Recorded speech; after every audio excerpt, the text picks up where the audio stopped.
Hello guys, welcome back to the channel and welcome back to elite wrestling. तो guys आज भी हम AEW के बहुत सारे अपडेट्स और स्टोरीज के ऊपर बात करने वाले हैं और आज इस वीडियो में हम जानने वाले हैं कि AEW कंपनी के नेक्स्ट बिग थिंग कौन होने वाले हैं। सरप्राइजिंगली AEW ने एक WWE रेसलर को अपने कंपनी में साइन करने से मना कर दिया है। इम्पैक्ट रेसलिंग ने केनी ओमेगा को लेकर एक और बहुत ही बड़ी अनाउंसमेंट कर दी है। AEW TNT नेटवर्क के लिए एक स्पेशल डॉक्यूमेंट्री फिल्म कर रही है और हाल ही में WWE NXT इंडिया को लेकर भी बहुत सारे अपडेट सामने आए हैं जिनके बारे में आज इस वीडियो में हम बात करने वाले हैं। तो गाइज ये सब अपडेट्स जानने के लिए ये वीडियो एकदम आखिर तक देखना और अब ज्यादा देर ना लगाते हुए चलिए वीडियो शुरू करते हैं। और सबसे पहले बात करते हैं AEW के TNT नेटवर्क के लिए एक डॉक्यूमेंट्री की। पर मैं आपको बताना भूल गया कि गाइज हमारे शॉप AEW इंडिया पर नए डिजाइन लॉन्च हो चुके हैं और इस वीक जी सुपरस्टार की डिजाइन हमारे शॉप AEW इंडिया पर लॉन्च हुई है। वो सुपरस्टार कोई और नहीं बल्कि हाल ही में डायनामाइट डायमंड रिंग एक बार फिर से जीतने वाली सुपरस्टार MJF है, जिनकी ये डिजाइन हमारे शॉप AEW इंडिया पर लॉन्च हो चुकी है। और अगर आप इस डिजाइन की टी शर्ट इंडिया में खरीदना चाहते हैं तो गाइज इस वीडियो के डिस्क्रिप्शन में आपको हमारे शॉप AEW इंडिया की लिंक मिल जाएगी जहां से आप ये टी शर्ट इंडिया में खरीद सकते हैं। और एक्स्ट्रा इन्फॉर्मेशन के लिए आप हमारी ये वीडियो चेकआउट कर सकते हैं। पर अब दोबारा से बात करते हैं हमारे अपडेट्स की। तो गाइज हाल ही में AEW रेसलिंग शोज के साथ साथ बहुत सारी डॉक्यूमेंट्रीज भी प्रोड्यूस कर रही है और यही आने वाले क्रिसमस पर AEW TNT नेटवर्क और TBS नेटवर्क पर दिखाने के लिए एक स्पेशल डॉक्यूमेंट्री फिल्म कर रही है। और इस डॉक्यूमेंट्री में AEW के रेसलर्स क्रिसमस के ओरिजिनल स्टोरी के कैरेक्टर्स बनकर ये स्टोरी AEW की तरफ से TBS और TNT नेटवर्क पर दिखाने वाले हैं। और यहीं पर हमें ये पता चला है कि कौन कौन से रेसलर कौन कौन सा कैरेक्टर प्ले करने वाले हैं। पर मैं यहाँ पर आपको सभी नहीं बल्कि मेन कैरेक्टर्स बताने वाला हूँ कि गाइज क्रिस जेरिको इस क्रिसमस स्टोरी में सेंटा का रोल करने वाले हैं, फ्रैंकी कजेरियन हेड एल्फ का रोल करने वाले हैं और MJF रेफेल का रोल करने वाले हैं। और अगर आपको क्रिसमस स्टोरी पता है तो गाइज आपको पता होगा कि ये कैरेक्टर्स कौन कौन है। पर यही इन कैरेक्टर्स के अलावा AEW के बैकस्टेज से क्रिसमस स्टोरी को लेकर कुछ बिहाइंड द सीन्स फोटोज सामने आए हैं जहां पर हम देख सकते हैं कि AEW के रेसलर्स किस तरीके से इस डॉक्यूमेंट्री के ऊपर काम कर रहे हैं। और ये कोई बहुत ही बड़ी अपडेट तो नहीं है लेकिन गाइज मुझे लगा कि ये स्टोरी आपके साथ शेयर कर देनी चाहिए। लेकिन गाइज अब हम आगे बढ़ते हैं और बात करते हैं हमारे अगले अपडेट की और जानते हैं कि किस WWE सुपरस्टार को AEW ने अपने कंपनी में साइन करने से मना कर दिया था।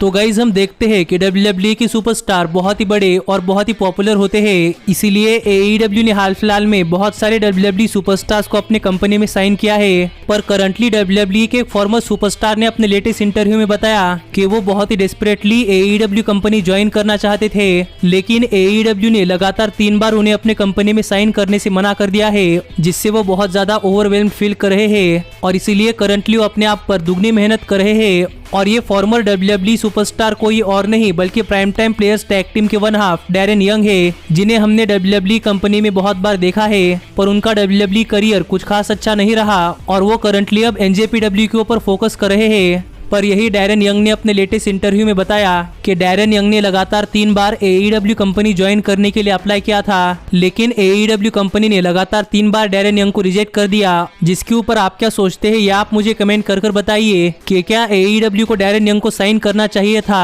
या फिर AEW ने डैरेन यंग को साइन नहीं किया वो ही ठीक है। पर अगर आप मुझसे पूछो तो गाइज मुझे लगता है कि AEW ने डैरेन यंग को साइन ना कर अच्छा ही किया, क्योंकि पहली बात तो डैरेन यंग रेसलिंग इंडस्ट्री के बहुत ही बड़े नाम नहीं है और वो AEW की तरफ काफी सारे फैंस अटैक भी नहीं करवा सकते।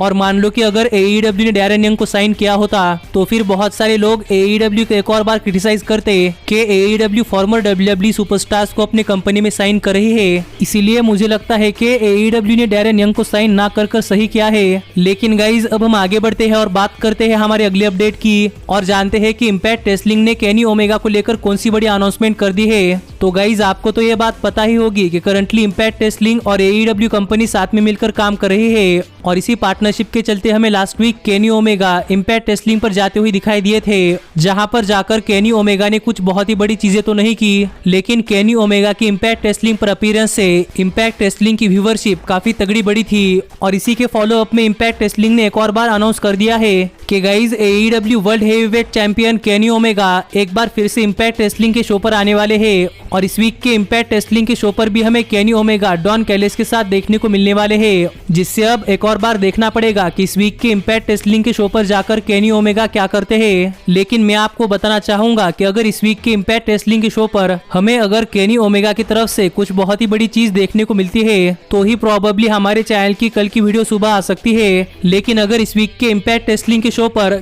हमें अगर केनी ओमेगा की तरफ से कुछ बहुत ही बड़ी चीजें नहीं देखने को मिली तो गाइज आपको हमारी कल की वीडियो रेगुलर टाइम पर यानी कि शाम को ही देखने को मिल जाएगी। लेकिन गाइज अब हम आगे बढ़ते हैं और बात करते हैं हमारे अगले अपडेट की और जानते हैं कि कौन होने वाला है AEW कंपनी के नेक्स्ट बिग थिंग। तो गाइज आपको पता होगा कि WWE ने ब्रॉक लेसनर को उनके इनिशियल दिनों में पुश करने के लिए नेक्स्ट बिग थिंग इस लाइन का इस्तेमाल किया था और अब ब्रॉक लेसनर WWE कंपनी के एक बहुत ही बड़े सुपरस्टार बन चुके हैं। और यही पर अपने लेटेस्ट इंटरव्यू में AEW के ऊपर बात करते हुए AEW के चीफ कमेंटेटर जिम रॉस ने कहा कि अगर जिम रॉस AEW कंपनी के नेक्स्ट बिग थिंग के बारे में बात करे तो गाइस जिम रॉस को लगता है कि AEW कंपनी के नेक्स्ट बिग थिंग कोई और नहीं बल्कि MJF के वॉरडॉग वर्ल्डलॉ होने वाले हैं, जिनके ऊपर बात करते हुए जिम रॉस ने अपने लेटेस्ट इंटरव्यू में वर्ल्डलॉ की बहुत ज्यादा तारीफ की है। और यहाँ पर बात करते हुए जिम रॉस ने कहा कि वर्ल्डलॉ के पास AEW कंपनी के बहुत ही बड़े सुपरस्टार बनने के लिए हर एक चीज है। वर्ल्डलॉ के पास काफी अच्छी और काफी तगड़ी फिजिक है, वर्ल्डलॉ काफी अच्छी तरीके से रेसल कर सकते हैं। और जहाँ तक बात है वर्ल्डलॉ के प्रोमो स्किल की तो फिर वर्ल्डलॉ MJF के साथ मिलकर अपने प्रोमो स्किल एनहांस कर रहे हैं। और वर्ल्डलॉ सिर्फ रिंग के अंदर ही नहीं बल्कि रिंग के बाहर भी रियल लाइफ में काफी अच्छे इंसान है और वर्ल्डलॉ AEW कंपनी को ग्लोबल स्टेज के ऊपर रिप्रेजेंट कर सकते हैं। जो बातें जिम रॉस ने वर्ल्डलॉ के बारे में कही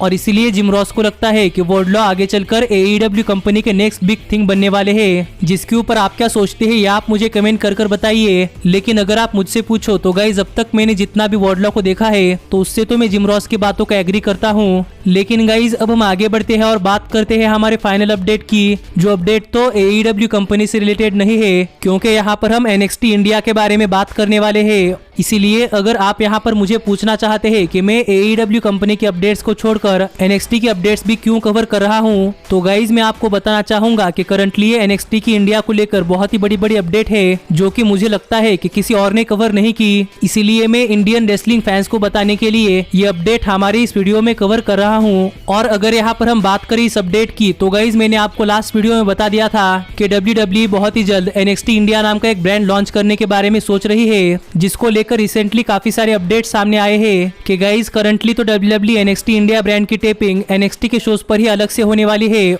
जिसका मतलब कि करंटली शो की टेपिंग उसी अरीना में होने वाली है जिस अरीना में NXT की टेपिंग होती है। और जब ये टेपिंग शुरू होगी तब यहाँ पर WWE NXT का पूरा सेट हटाकर एक नया NXT इंडिया का सेट बिठाने वाली है, जिसके बाद हमें NXT इंडिया के शोज की टेपिंग पर first ever NXT India champion crown करने के लिए एक 8-मैन टूर्नामेंट होता हुआ दिखाई देने वाला है। और करंटली रूमर्स के अनुसार माना ऐसा जा रहा है कि गाइस इस टूर्नामेंट में हमें जीत रामा, इंदु शेर, सिंह ब्रदर्स और WWE मुंबई ट्राईआउट के बाद WWE ने सेलेक्ट किए गए सुपरस्टार्स गुरविंदर सिंह, सुखविंदर ग्रेवाल और लक्ष्मीकांत राजपूत के साथ साथ WWE के मॉडर्न डे महाराजा जिंदर महाल भी first ever India champion crown करने के लिए जो टूर्नामेंट होने वाला है उस टूर्नामेंट के अंदर पार्टिसिपेट करते हुए दिखाई देने वाले हैं। और करंटली रिपोर्ट्स के अनुसार माना ऐसा जा रहा है कि NXT इंडिया ब्रांड को एलिवेट करने के लिए WWE जिंदर महाल को NXT इंडिया ब्रांड पर भेजने के बारे में सोच रही है, जिससे कि WWE NXT इंडिया ब्रांड को बहुत सारे लोग देखेंगे। और यही हाल फिलहाल में WWE की इंडिया के अंदर व्यूवरशिप भी सामने आई है और आंकड़े हमें बताते हैं कि गाइज इंडिया के अंदर रेसलमेनिया 33 की व्यूवरशिप 89 मिलियन व्यूवर्स थी। और जहां तक बात है वीकली रॉ और स्मैकडाउन की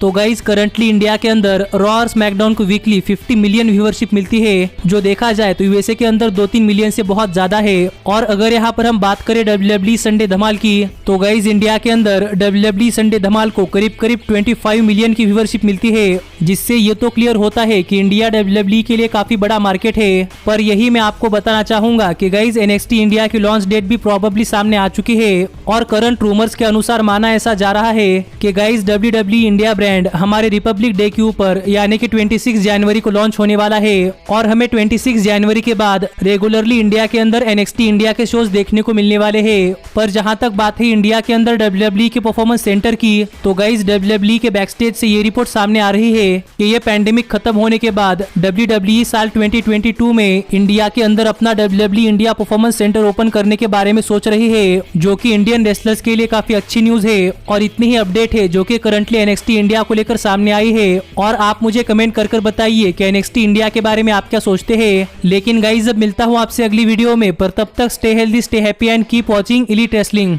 Hey, did you like that video? Click the screen for more.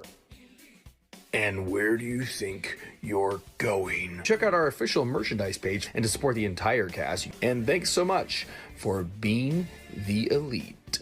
The elite, the elite. What, Nick, you're not going to sing it all with me this time?